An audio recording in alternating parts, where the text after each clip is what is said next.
이 연예인병이라고 알려진 공황장애는 꼭 연예인병은 아니고요. 다양한 분들께서 많이 경험을 하고 계시는데요. 통상적으로 공황 발작이 반복되는 걸 저희가 공황장애라고 이야기를 합니다. 두근두근거리고 갑자기 막 숨이 막히고 막 식은땀이 나고 막 손발이 저리고 지금 당장 뭐 죽을 것 같은 그런 느낌들이 동반되거든요. 그런 공황 발작이 특정 상황이나 내가 일상생활을 하고 있는 도중에 뭐 돌발적으로 자꾸 반복된다면 우리는 통상적인 삶을 살기가 참 어렵겠죠. 2021년도, 네. 즉 2년 전이죠. 2년 전 한 해 동안 우리나라에서 진료를 본 공황장애 환자분들은 우와 20만 명이 넘어섰고요. 20만 명이 넘어섰고 지금 급격하게 증가하고 있는 추세입니다. 약 6년간 2배 정도가 늘어났다고 하니까요. 이렇게 공황장애가 많이 늘어난 이유는 뭐 여러 가지 요인들이 있을 겁니다. 하나는 우리가 공황장애에 대해서 너무 익숙해졌어요. 이제 연예인분들 중에서 이제 공황장애를 앓고 있다라고 고백하시는 분들도 있다 보니까 우리가 정신과 질환 중에서 공황장애에 대한 거부감이 가장 적습니다. 예. 그래서 진료실에 오시는 분들 중에서는 진료실 오자마자 저 공황장애예요 라고 이야기하기 전에도 말씀하시는 분이 있고요. 근데 이렇게 조금 흔하게 진료를 보고 있는 이 공황장애, 그중에 대표적인 증상인 공황 발작은 몇 % 정도의 사람들이 일생 중에 경험을 하게 될까요?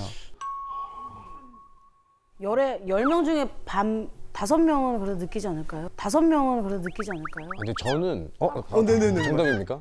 아, 정답과 유사할 수 있는데 좀 더 정확한 정답이 이미 나올 정답이 수 나왔는데 제가 들어가는 거는 불안하지 말고 들어가. 지금 공황 올 것 같은데. 유나 씨는 5명이라고 했는데 저는 10명 중에 10명이 다 겪었는데 이 중에 인지를 한 사람과 못한 사람이 있을 거라고. 우와 100% 정답 100% 정답. 우와 정말 100%. 제가 멘트를 적어온 거를 정확하게 다 하셨어요. 그렇습니까? 네. 통계상 잡혀 있는 우리가 공황 발작을 경험할 수 있는 확률은 한 40% 정도라고 이야기를 합니다. 근데 많은 수에서 내가 공황 발작이 있었음에도 불구하고 이게 그때 당시의 컨디션이나 몸의 문제라고 생각하고는 그 다음에는 증상이 안 생기니까 좋아졌다고 생각하고 그거를 공황 증상이라고 생각을 안 해요. 뭐 체했나? 네, 맞아요. 혹은 내 몸이 갑자기 컨디션이 뭐가 안 좋나? 피곤한가? 이런 거죠. 그래서 그런 분들까지 다 합하면은 70%가 넘을 거로 생각을 하고 거의 대부분의 사람들이 일생 중에 한 번 이상은 경험할 거라고 이야기를 합니다. 그렇게 우리가 가지고 있는 공황 발작, 공황 증상은 우리가 이게 공황 증상인가를 잘 모를 정도로 그냥 넘어가 버리는 경우도 많습니다. 실제 저의 경우도 그렇거든요. 저도 공황 발작의 경험이 여러 번 있어요. 실제로 약을 먹은 적도 과거에 있었고요. 근데 제가 가장 처음으로 경험했던 공황 발작은 제가 공황 발작인지 몰랐어요. 나중에 알고 보니 그때가 공황 발작이었구나를 알게 됐죠. 그 이야기를 좀 드리려고 하는데요. 제가 20살 초반 이제 갓 대학을 들어갔을 때 이야기입니다. 중학교 때 짝사랑하던 여자애가 있었어요. 짝사랑이 문제야. 네. 짝사랑이 문제야. 짝사랑이. 지역이 달라서 서로 잘 만나지 못하다가 이제 대학생이 되고 난 다음에 연락이 된 거예요. 그래서 우리 저녁 식사 한번 하자. 해서 저녁 식사를 하기로 한 거예요. 제 마음에는 얼마나 이게 데이트 같겠어요. 그것도 설레죠. 그렇게 해서 인사동에서 밥을 잘 먹고 그리고 이제 그 친구를 집에까지 데려다 주기 위해서 지하철을 타는 거죠. 지하철을 타고 딱 가는데 헤어지면 뭔가 좀 아쉬울 것 같아요. 그러니까 저도 얼마나 마음이 조급하겠어요. 근데 그 순간 갑자기 심장이 쿵쾅쿵쾅 뛰기 시작하면서 막 호흡이 가쁘고 막 식은땀이 막 비 올 듯이 쏟아지면서 제 얼굴이 완전 창백해진 거예요. 저는 그때 저녁을 잘못 먹고 체한 줄 알았어요. 일단은 거기 있으면 안 될 것 같아서 나 잠깐 화장실도 좀 갈 겸 밖으로 좀 나가야 될 것 같다 하고 이제 지하철에서 내려서 밖으로 나와서 한 10분 정도를 있었는데 좋아지는 거죠. 멀쩡히 좋아졌어요. 잠깐 체했었나 보다. 근데 이게 진짜 체했을까요? 만약에 제가 정말 음식을 잘못 먹어서 체한 거라면 지하철에서 내려가지고 15분 있다가 좋아지는 게 말이 되냐고요. 아니죠. 이건 그때 당시에 공황 발작이 저한테 왔던 거죠. 혹시 유사한 증상을 또 경험해 보신 분 있으신가요? 많죠. 제가 작년에 방송을 할 때 약간 비슷한 경험을 한 적이 있어요. 근데 저는 이제 제가 원래 알레르기 비염이 있어갖고 이렇게 이런 스튜디오는 막 시원한 냉방이 엄청 잘 되잖아요. 네. 그래서 약간 이제 온도에 민감하니까 근데 코 안이 막 갑자기 막 이렇게 조여들면서 갑자기 과호흡이 일어나면서 손발이 저리면서 얼굴까지 저리더라고요. 그래서 제가 중간에 한번 녹화 중단을 하고 대기실에서 쉰 적이 있었거든요. 그게 약간 공황 증세라고는 얘기를 하더라고요. 근데 저는 내 알레르기 비염하고 연관이 있구나. 저는 그렇게만 생각했는데. 몸에 큰 병이 있을 거라고 생각을 하는 거죠. 대부분 그런 증상이 생겼을 때 나의 정신적인 문제라고 생각하시는 경우는 드물어요. 왜냐하면 발현되는 증상이 몸의 증상이잖아요. 네. 네, 숨이 가쁘고 두근두근 거리고 그래서 통상적으로 공황 증상을 반복해서 경험하시는 분들은 정신과를 먼저 가지 않아요. 대부분 응급실이나 내과를 먼저 가죠. 그리고 검사를 다 했는데도 불구하고 아무 이상이 없어요. 네, 그럼 그제서야 거기에 있는 응급실 선생님이나 내과 선생님이 이거는 공황 장애일 수도 있을 것 같으니까 정신과에 한번 가보세요 라고 이야기를 하는 경우가 많습니다. 저는 이제 첫 예능 나갔을 때 처음으로 이제 코미디 외에 장르를 나갔을 때 그 연차의 선배님을 보는 것만으로도 너무 막 그 사람은 나한테 아무 짓도 하지 않았어요. 근데 지레 제가 막 겁먹고 내가 무슨 말을 하는지도 잘 모르고 명치가 어마어마하게 아팠던 걸로, 그리고 막 진짜 식은땀도 말씀하신 대로 막 그때는 별거 아닌 줄 알았어요. 그날 감기인가? 감기 기운인가? 약간 이렇게 넘어갔던 기억이. 컨디션만 안 네, 좋고 네. 그런 생각. 우리에게 익숙한 환경이란 게 있죠. 네. 그 익숙한 환경에서는 우리가 마음이 편해요. 네. 그러면 불안이 개입할 여지가 별로 없습니다. 하지만 나에게 익숙하지 않는 새로운 환경에 노출되게 되면 아무래도 긴장하죠. 맞아요. 조급해지고 압박감도 맞습니다. 가집니다. 그 선배님이 누구였냐면 정말 그 바짝 독이 오른 김구라 씨였어요. 내가 얼마나 무서웠겠어. 근데 너무 좋은 형님인데 그 형님은 나한테 아무것도 하지 않았어요. 근데 저 지레 혼자 겁먹고. 겁먹고. 예. 다 그래요. 나도 그랬어요. 나도. 우리하고 처음 만났을 때. 예. 그래서 그런 환경이 나로 하여금 공황 증상을 만들 수 있는 최적화된 공간이었을 수 있죠. 그런 면에서 생각하면은 저에게 지금 이 공간은 그런 공황 공간이에요. 장애를 유발하기에 아주 최적의 적합한, 공간이네. 예, 불만 딱 붙이면 활활 타오를 수 있는 그런 환경에서 제가 지금 이렇게 앞에서 말씀을 드리고 있는 상황입니다. 이러한 공황 증상이 발생하는 이유는 어떤 걸까라는 거죠. 뭘 도대체. 공황 증상은 정신적인 부분에서의 불안, 정신적인 영역이 신체적인 영역으로 발현되는 거거든요. 왜냐하면 두근거리고 숨 막히고 저리고 어지럽고 식은땀 나고, 그거를 연결해주는 고리가 교감신경이라는 자율신경계입니다. 자율신경계는 환경에 따라서 나의 의지와 상관없이 올라오는 다양한 신경계를 자율신경계라고 하는데요. 네. 교감신경계와 부교감신경계로 나뉘어요. 교감신경계는 긴장 모드, 전투 모드, 뭔가 이렇게 치열하게 뭔가를 해야 되는 상황. 네. 그런 상황에서는 항상 준비태세이기 때문에 뭔가 이렇게 심장도 빨리 뛰고 호흡도 가빠지고 근육도 긴장돼 있고 신경계도 예민해져 있어야 돼요. 근데 반면에 굳이 내가 전투 모드일 때 소화를 잘 시킬 필요는 없죠. 네. 전투하면서 뭘 먹지는 않을 테니까. 네. 그러니까 소화기관은 오히려 약간 셧다운 됩니다. 반면에 부교감신경은 완전 반대 상황이에요. 이완돼 있고 휴식하는 상황. 그때는 이제 몸도 늘어지고 심장도 편안히 뛰고, 그때는 이제 먹었던 음식도 소화시키려고 활발하게 움직이고. 그러다 보니까 이 교감신경이 급격하게 활성화되어 있는 상태, 그게 딱 공황 증상하고 유사합니다. 근데 이 전투 모드가 우리가 긴장돼 있고 뭔가 저처럼 지금 뭔가 이렇게 열심히 뭔가를 하고 있을 때 공황 증상이 가볍게 있는 건 괜찮아요. 하지만 우리가 편안한 일상을 하고 있는데 마치 무슨 전쟁이 터진 상황인 것처럼 우리의 교감신경이 활성화되면 그때 공황 발작이 생기는 거라고 할 수 있죠. 우리가 흔히 알고 있는 유명한 사람들 중에서도 장애로 고생하신 분들이 좀 있습니다. 대표적인 경우가 영국의 진화론자죠. 찰스 다윈입니다. 찰스 다윈은 20대부터 공황 증상과 유사한 증상을 많이 알았다고요. 즉 신체 증상을 많이 아는 거죠. 20대 때 찰스 다윈이 쓴 기록을 보면 갑자기 심장이 뛰고 땀이 나며 사지가 떨리면서 공포가 시작되었다라는 기록이 있어요. 그때 당시에 찰스 다윈을 쭉 이렇게 연구했던 다양한 의사들은 찰스 다윈이 다양한 대륙을 돌아다니면서 이제 탐험을 했기 때문에 네. 그 과정에서 전염된 풍토병, 기생충병인 샤기스병이라고 생각을 했었어요. 네. 근데 이러한 신체 증상이라 그러면 병이 일정해야겠죠. 네. 하지만 찰스 다윈의 증상은 좋을 때도 있고 나쁠 때도 있고 좋을 때도 있고 나쁠 때도 있는 거예요. 특히 비그로를 타고 이제 탐험을 나가려 그러면 네. 비그로를 타기 전에 증상이 막 심하게 와요. 긴장해서. 네. 근데 비그로를 타고 나면 또 좋아지는 거예요. 네. 어. 이런 식으로 증상의 악화와 완화가 반복되다 보니까 이러면 이거는 신체적인 병이 아니라 공황장애일 수 있겠다라고 생각을 했죠. 실제로 이것과 관련된 논문은 1997년에 저명한 의학 학술지인 자마라는 학술지의 논문으로 게재가 되기도 합니다. 그런데 찰스 다윈은 왜 그러면 이런 공황 증상이 생겼을까요에 대한 부분이죠. 네. 그 기저에 깔린 심리적인 배경. 물론 어떤 압박감을 받았을 수는 있겠죠. 비그로를 타기 전에 나 비그로 타고 나와가지고 여러 가지 어려움이 생기면 어떡하지 이런 것도 있겠지만 감정의 그 무의식의 영역에서 올라오는 불안은 이런 게 있었다고 해요.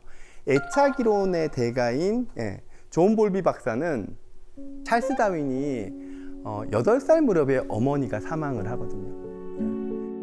근데 얼마나 슬프겠어요. 근데 이 가족의 어떤 교육적인 분위기가 감정을 억누르는 분위기였대요. 그러다 보니까 이 8살의 찰스 다윈이 엄마를 잃은 슬픔에 정말 엉엉 울고 싶고 슬픔을 표현하고 싶은데 그 애도 과정을 거쳐야 되는데 가족의 환경이 그걸 막았던 거죠. 그렇게 억압돼 있는 감정이 왜곡된 형태의 어떤 신체 증상으로 올라와서 공황 증상을 만들었을 수 있겠다라는 이야기를 했고요. 또 다른 연구자인 콜프 박사는 다윈이 겪은 여러 가지 정신적인 어려움에 대한 걸 꾸준하게 연구를 했었는데요. 찰스 다윈이 주장한 진화론 때문에 찰스 다윈이 죽을 때까지 정말 큰 사회적인 불안감, 사회적인 압박감에 시달렸을 거다라고 이야기를 맞네요. 하죠. 그럴 수도 있겠다. 그때 당시의 사회는 거의 중세 시대의 끝물이잖아요. 그렇기 때문에 인간의 탄생은 신의 섭리에 의한 창조론이라는 게 대세인 시점인데 본인은 그거에 완전 반대되는 얘기를 했죠. 진화론이라는. 네. 근데 찰스 다윈은 성직자를 꿈꿨을 정도로 독실한 카톨릭 집안이었어요. 그리고 그럼 내가 주장하는 이 이야기가, 이 진화론에 대한 이야기가 다른 사람들에게 어떻게 들리고 나를 어떻게 쳐다볼지에 대한 부담감이 그러네. 어마무시했을 거 아니에요. 그 부담감이 공황장애를 만들었을 걸로 생각을 하죠. 제가 실제로 봤던 환자 케이스는 이런 게 있어요. 20대 환자인데요. 이분은 고등학교 때 공부를 정말 열심히 했어요. 인기도 많았어요. 운동도 심지어 잘했어요. 이제 자기는 어떻게 해서든지 좋은 대학을 들어갈 수 있을 거라고 생각을 했죠. 근데 고등학교 3학년 입시에서 크게 실패를 봅니다. 그래도 억지로 하기 위해서 재수를 해요. 그리고 공부를 열심히 해요. 근데 재수도 실패한 거예요. 아이고. 그러면 자존감이 완전 바닥을 치죠. 네. 근데 남자는 재수를 실패하고 나면은 뭐가 날라와요? 입영통지서. 영장이 날라와요. 네. 최악의 상황. 근데 최악의 상황이죠. 나의 자존감은 바닥이고 나는 지금 삼수를 하든지 해야 되는데 영장이 날라왔어요. 이 군대라는 것 자체를 내가 과연 감당할 수 있을까? 무섭기도 하고 이거 어떡하지 이 영장? 그래서 이 청년이 선택한 게 있습니다. 나의 이 자존감을 그래도 끌어올릴 수 있는 방법으로. 설마. 그냥 이건 추측인데. 맞는 것 같아요. 뭐라고요? 맞는 것 같아요. 느낌이 왔어요. 맞으실 것 같아요. 기왕 가는 거. 오케이. 뭐 빡센 데 가자. 그래, 내가 맞아. 진짜. 맞아요? 정확하게 맞추셨어요. 우와, 황세상 씨 대박이다. 뭐야? 정확하세요. 우와. 이 친구가 해병대를 지원한 거예요. 엄청 힘든데. 근데 이 해병대에 지원하게 된 그 심리적인 이유는 아마 저보다는 김병일 교수님께서 더 잘 설명해 주실 수 있지 않으실까 싶어서 제가 조금 토스를 하고 싶은데요. 뭐 잘 아시겠지만 그 심리학에서는 이런 행동을 반동형성이라고 많이 설명을 하죠. 그러니까 만나게 된 좌절이나 처하게 된 현실을 잘 풀어나가려고 하다기보다는 과도한 방식으로 대처하는 건데 사실 이거를 그냥 일상생활에서는 이렇게 표현하시는 경우 많잖아요. 객기 부린다. 네, 맞아요. 네. 근데 대부분은 피하지 않아요? 그쵸. 피하려고 할 것 맞아. 같은데. 좀 기간을 연장하든지. 근데 이때 자극되는 게 욕심이에요. 예. 원래는 내가 어떻게 해서든지 무슨 뭐 국가고시를 친다는 핑계라도 대고 자격증 시험이라도 걸어놓고 연기하는 게 맞죠. 근데 이 사람은 완벽하게 하고 싶은 거예요. 내가 꿀리는 게 싫은 거예요. 약한 모습 보이기 싫으니까 그러면 아예 세게 가자.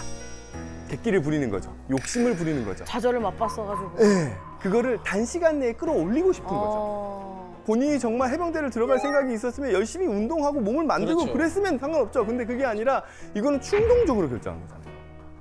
당연히 간 다음에 불안감이 극도로 올라오죠. 아이고야. 예, 근데 내가 나갈 수 있어요? 당장 못 나가잖아요. 예, 공황장애가 발생합니다. 훈련을 딱 하려고 하는데 막 두근두근거리고 막 식은땀 나고 죽을 것 같고 쓰러지고, 그래서 몇 번을 의무실을 가기도 하고 군병원을 가기도 했는데 검사했는데 아무런 문제가 없어요. 공황장애는 이런 식으로도 올 수 있는 겁니다. 이렇게 사실 생각을 해보면은 공황장애는 누구나 다 경험할 수 있어요. 우리의 일상생활을 방해할 정도가 된다 그러면 당연히 전문가의 진료를 통해서 정확한 진단이나 치료를 좀 받으셔야겠죠. 진료가 아닌 영역에서 그래도 도움이 될 수 있는 팁을 좀 알려드리자면, 첫 번째는 공황을 자극하는 그 환경을 피하려고 하셔야 돼요. 가끔 정말 공황장애랑 맞서 싸우시는 분들이 있어요. 피부 마사지실에 가가지고 이렇게 누워있으면 공황장애가 온다는 거 알아요. 근데 그러면은 내가 피부 마사지를 안 받아야죠. 그렇죠. 근데 나는 나약한 게 싫어. 피부 마사지실에서 이 공황과 맞서 싸우면서 나는 이걸 극복할 거야. 하면은 어떻게 되냐면은 공황 증상이 계속 와요. 갈 때마다 와요. 왜냐하면 내가 불편감으로 기억되잖아요. 이걸 조건화라고 얘기하거든요.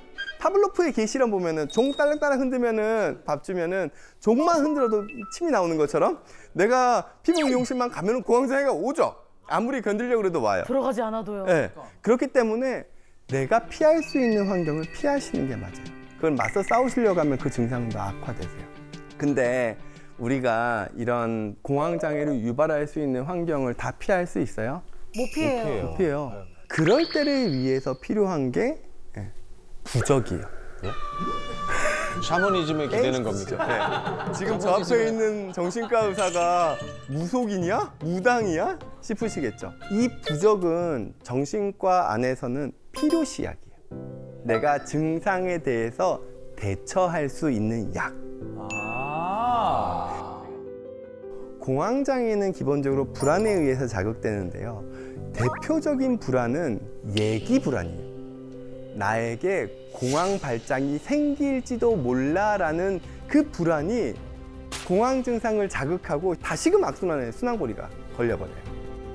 그렇기 때문에 나 이거 대처할 수 없을 것 같아라는 그 예기 불안을 잠재워주는 게 중요한데, 그때 필요한 게 필요시약, 부적이라는 거죠.